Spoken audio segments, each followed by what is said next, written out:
नमस्कार दोस्तों, मैं आपका दोस्त जयप्रकाश। स्वागत है आप सभी का हमारे YouTube चैनल पर। नई वीडियो के साथ मैं फिर से आपकी सेवा में हाजिर हूं।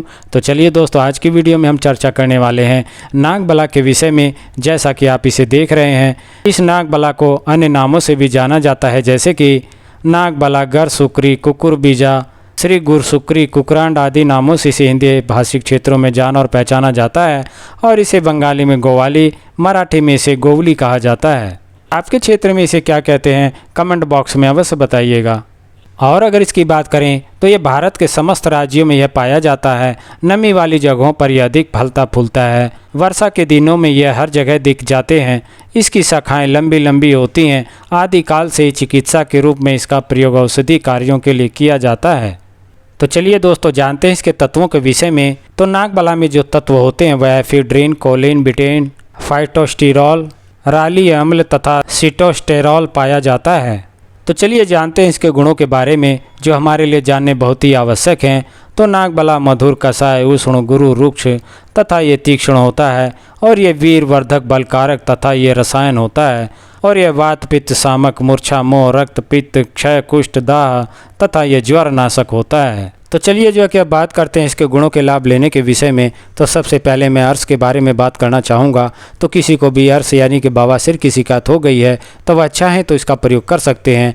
आप इसकी जड़ को और पत्तों को लेकर इसका चूर्ण बना लें और इसे आप गुनगुने जल के साथ इसका सेवन करते हैं तो इसके सेवन करने से जो बवासीर की शिकायत होती है उसमें एक बहुत ही लाभ मिलता है। तो चलिए जो है कि अब बात करते हैं जुखाम के विषय में। तो किसी को भी अगर जुखाम की शिकायत हो गई है तो आप जो है इसके पत्तों का रस निकाल कर नाक में नस से लेते हैं तो उससे बहुत ही लाभ मिलता है। और साथ में इसके पत्तों का साग बनाकर इसका सेवन करते हैं तो जो जुखाम की शिकायत होती है और नाक के रोग जितने भी होते हैं वह ठीक हो जाते हैं। तो चलिए आगे बढ़ते हुए बात करते हैं स्तनशूल के विषय में। तो स्तनशूल की शिकायत हो जाने पर आप इसके पत्तों को लेकर के और थोड़ा इन्हें गर्म करके आप स्तनों पर इसको बांधते हैं तो इसके बांधने से जो स्तनशूल की शिकायत होती है उसमें काफ़ी आराम मिलता है। तो चलिए जो है कि अब बात करते हैं हृदय रोग की शिकायत हो जाने पर इसके प्रयोग के विषय में। तो हृदय रोग की शिकायत हो जाने पर आप 3 से 5 ग्राम की मात्रा में इसकी जड़ का चूर्ण लेकर और रोज़ सुबह इसका सेवन दूध के साथ करते हैं तो इससे जो हृदय रोग की शिकायत होती है वह तो दूर ही होती है। और साथ में जो खांसी और सांस फूलने की शिकायत होती है उनमें भी बहुत ही आराम मिलता है। 1 महीने तक इसका प्रयोग करने से यह रसायन का कार्य करता है तथा शरीर काफ़ी बलवान होता है। और जो वात व्याधियों की शिकायत होती है वह भी इसके प्रयोग से नष्ट हो जाती है। तो चलिए चर्चा को आगे बढ़ाते हुए बात करते हैं प्रमेह के विषय में। प्रमेह यानी कि धातु गिरने की जो शिकायत हो जाती है तो उसमें भी आप इसका प्रयोग कर सकते हैं। आप बिना मिलाई के दूध के साथ इसकी जड़ का चूर्ण लेकर और पत्तों का पेस्ट बना करके इन दोनों को मिला करके आप इसका सेवन करते हैं तो इसके सेवन से जो प्रमेह की शिकायत होती है वह दूर हो जाती है। तो दोस्तों, गुर्दे के दर्द की शिकायत में भी आप इसका चाहें तो प्रयोग कर सकते हैं।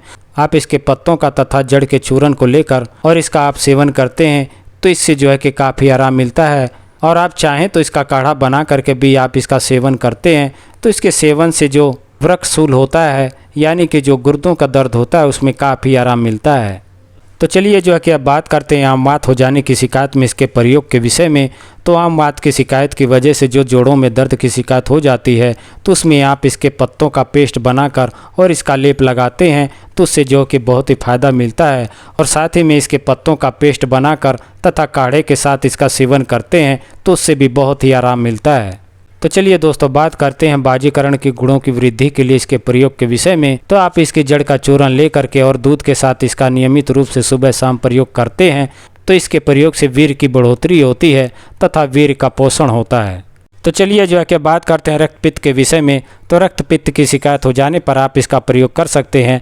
आप नागबला के जड़ का चूर्ण लेकर और इसे शहद के साथ मिलाकर इसका सेवन करते हैं तो इसके सेवन से रक्त पित्त में बहुत ही लाभ मिलता है। और साथ ही में उल्टी के साथ जो रक्त आने की शिकायत होती है उसमें भी बहुत ही लाभ मिलता है। तो आशा करता हूं कि मेरा ये वीडियो आपको पसंद आया होगा। मेरा ये वीडियो आपको पसंद आया तो कृपया करके इसे लाइक, शेयर और सब्सक्राइब करना ना भूलें। साथ ही बेल आइकन को भी प्रेस कर लें ताकि आने वाली हर वीडियो आप तक पहुंचती रहे। तो आपकी स्वास्थ्य की कामना के साथ अब मैं आपसे विदा चाहूँगा। नमस्कार, जय हिंद, जय भारत।